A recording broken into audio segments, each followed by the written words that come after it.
नमस्कार। आज की वीडियो में हम संधारित्र के बारे में और धारिता के बारे में देखेंगे। पिछली वीडियो में भी मैंने इसके बारे में आपको बताया था, तो यहां मैं थोड़ा सा रिकैप कर रहा हूं।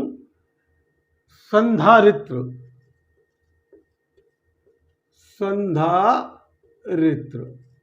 यानी कैपेसिटर। कैपेसिटर क्या होता है? दो चालकों का ऐसा जोड़ा, दो चालकों का ऐसा जोड़ा जिस पर बराबर व विपरीत, जिस पर बराबर व विपरीत आवेश हो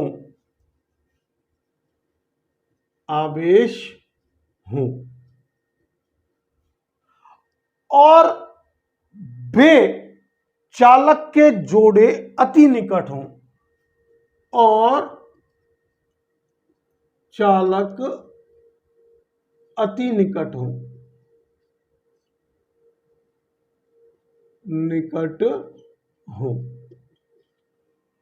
एक परिभाषा तो संधारित्र की ये हो गई। दूसरा, मैंने पिछली वीडियो में बताया था कि आवेश को भंडारण करने वाली विद्युत को आवेश के रूप में भंडारण करने वाली युक्ति को कैपेसिटर कहा था। तो एक संधारित्र में दो समांतर पट्टी या दो चालक होते हैं, जिनमें एक पट्टी को हम प्लस Q आवेश से जोड़ते हैं और दूसरी पट्टी को हम भू संपर्कित कर देते हैं। अब हम जानते हैं कि जहां पर प्लस धनात्मक आवेश है तो संधारित्र की पट्टी के अंदर समान धन आवेश उत्पन्न हो जाएगा, लेकिन भूमि में ऋण आवेश पाया जाता है, तो प्रेरण के कारण यहां इस दूसरी पट्टी पर ऋण आवेश पाया जाएगा। तो ये संधारित्र हुआ। अब संधारित्र की धारिता बताई थी मैंने, तो धारिता के बारे में एक बार पुनः चर्चा कर लें। धारिता यानी कैपेसिटेंस। संधारित्र की एक प्लेट से के आवेश को संधारित्र के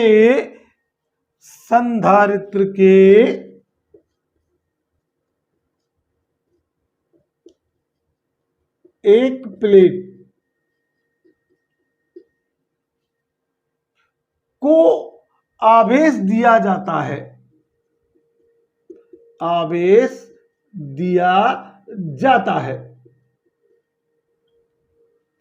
तो आवेश के कारण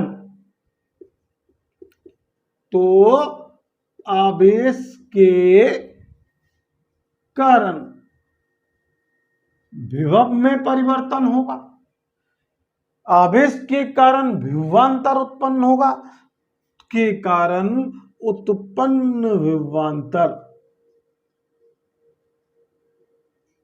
पोटेंशियल डिफरेंस का अनुपात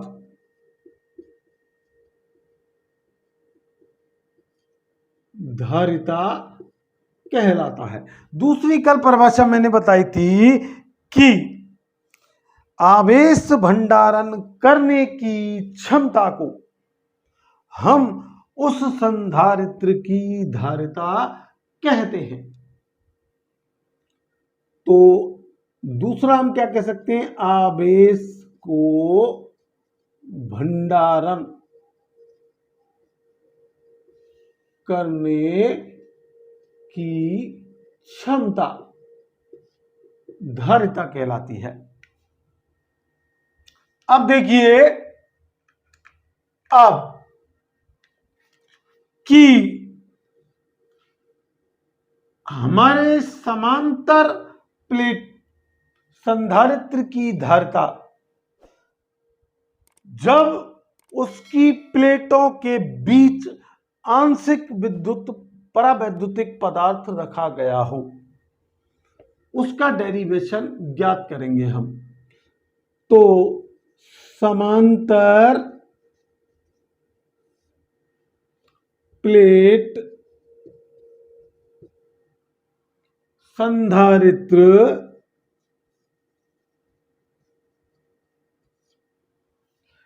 की धारिता कैपेसिटेंस जब उसकी प्लेट के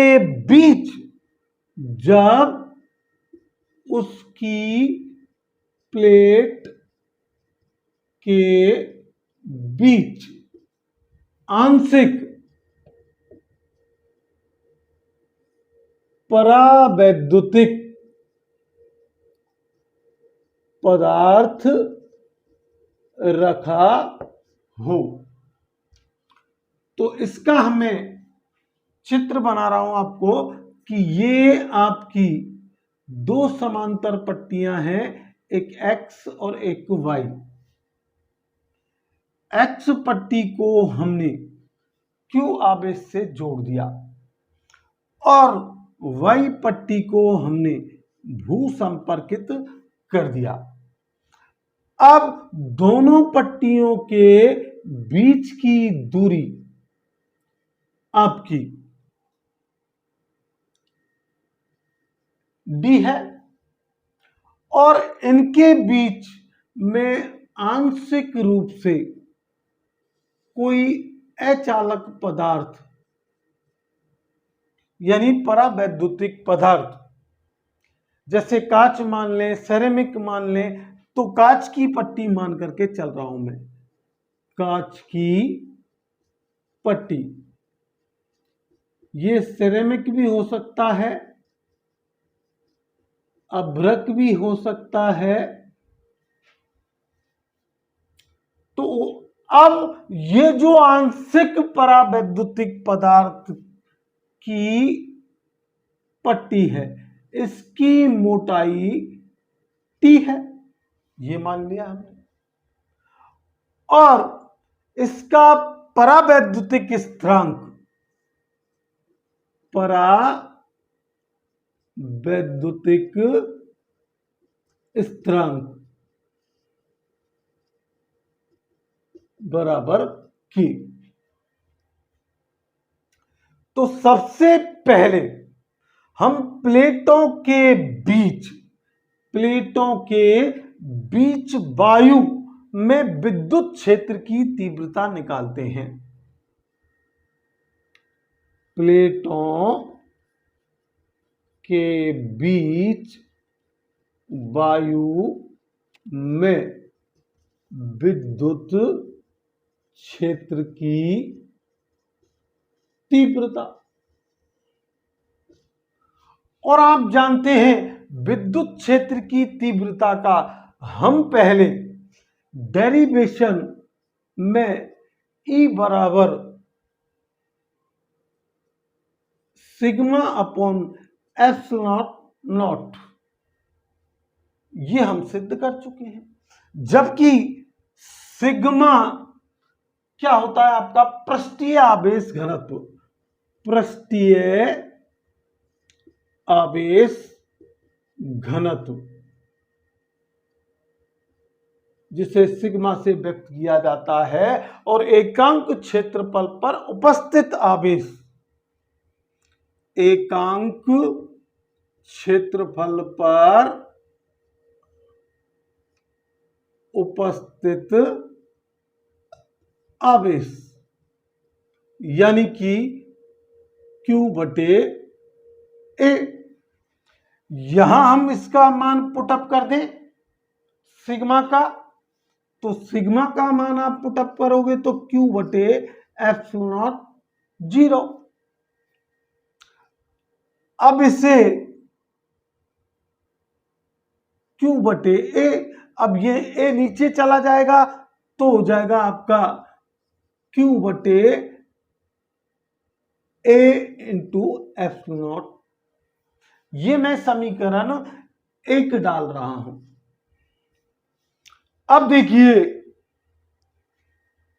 कि परावैद्युतिक पदार्थ में या पट्टी में विद्युत क्षेत्र की, ये तो वायु में तीव्रता हो गई। अब हम आगे इस डेरिवेशन को बढ़ा रहे हैं, तो हम निकालेंगे कि परावैद्युतिक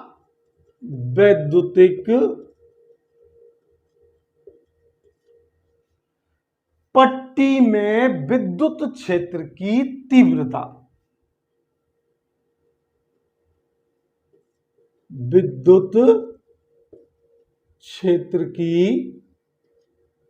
तीव्रता, फार्मूला वही होगा, लेकिन अब हम इसे, वहां हमने E∠0 से या 0 से मैं इसे प्रदर्शित कर दूं और इसे E से, तो ये E बराबर हो जाएगा हमारा Q/A इंटू ε0, और K इस पदार्थ का परावैद्युतिक स्थिरांक है। यह समीकरण आपका हो गया 2। अब देखिए, आप जानते हैं कि C बराबर यानी धारिता बराबर Q/B होता है, और Q का मान तो Q ही रहेगा, लेकिन B यानी विभवांतर हमको निकालना है। तो इसको मैं यहीं छोड़ करके और इधर पहले विभवांतर दिखा रहा हूं आपको कि प्लेटों के बीच विद्युत क्षेत्र, माना कि प्लेटों के बीच विद्युत क्षेत्र E0 और दूरी, अब देखिए दूरी की यहां देखें तो ये पूरा D है, और इसमें से ये T घट जाए तो ये जो क्षेत्र है इसकी हमारे पास क्या आ जाएगा, विद्युत क्षेत्र की तीव्रता, यानी कि दूरी कितनी आई फिर D माइनस, इधर लिख देता हूं D माइनस T। अब विद्युत E के लिए, अब ये तो E0 के लिए था, तो विद्युत क्षेत्र E के लिए, अब देखिए ये जो मोटाई है वो कितनी है आपकी, T है, ये हमने मान लिया। अब हमको इन दोनों पट्टियों के बीच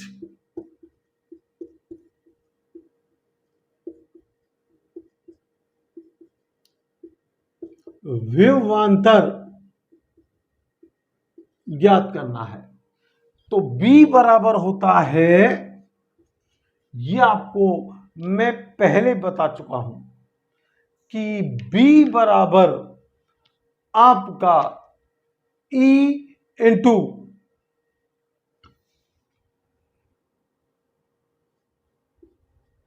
ई इंटू, तो ई इंटू डी यानी कि ई जीरो, और डी की जगह यानी दूरी कितनी है, डी माइनस टी। अब ई के लिए तो ये कितनी हो जाएगी, plus E into T, E into T. अब देखिए आप कि ई जीरो का मान, ई जीरो का मान, इसे समीकरण में 3 लिख रहा हूं। ई जीरो का मान समीकरण में रखने पर,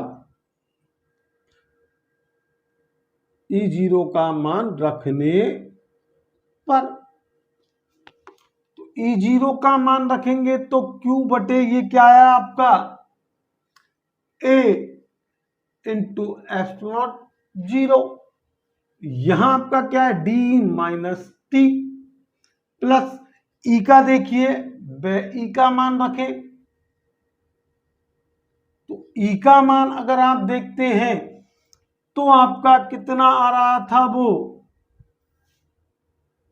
ई का मान हमारा आ जाएगा Q बटे A इंटू एप्सिलॉन इंटू के।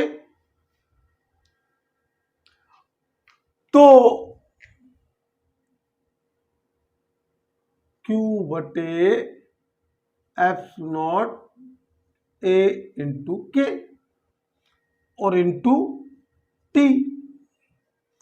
अब देखिए इस फार्मूले में आपके कॉमन क्या आ रहा है, Q बटे A एप्सिलॉन, Q बटे A इंटू एप्सिलॉन जीरो। तो अंदर आपका क्या बचा, अंदर आपका यहां तो बचा D minus T, D minus T, और यहां क्या बचा, प्लस टी बटे के। ये आपका क्या आ गया, विभवांतर। समीकरण 4। अब हमें निकालनी है धारिता।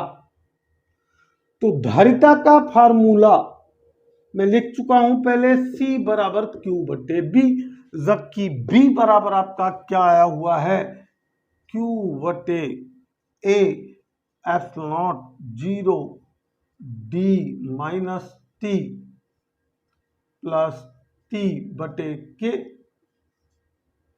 अब देखिए Q से Q कट रहा है, Q से Q कैंसिल आउट हो रहा है, तो C बराबर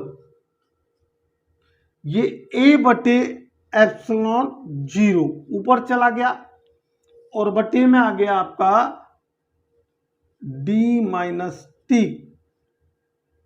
प्लस T बटे के फैराड। और यही आपका धारिता ज्ञात करने का, समांतर प्लेटों में संधारित्र की धारिता ज्ञात करना, जबकि उसकी प्लेटों के बीच आंशिक परावैद्युतिक पदार्थ रखा हो, तो उसके निगमन का फार्मूला या डेरिवेशन क्या होता है, C बराबर A बटे A इंटू एप्सिलॉन जीरो बटे D माइनस टी कोष्टक बंद प्लस T बटे के फैराड। तो आपको ये डेरिवेशन एग्जाम की दृष्टि से बहुत ही इंपॉर्टेंट है। तो जिनको एक बार में समझ में नहीं आया है वो दोबारा वीडियो को देखें, और जिन्हें ये वीडियो अच्छा लगा हो वो ज्यादा से ज्यादा शेयर करें, लाइक करें, और जो हमारे चैनल पर नए हैं वो सब्सक्राइब करें। थैंक्स। और बेल आइकन के बटन को प्रेस करें। Thanks for watching this video.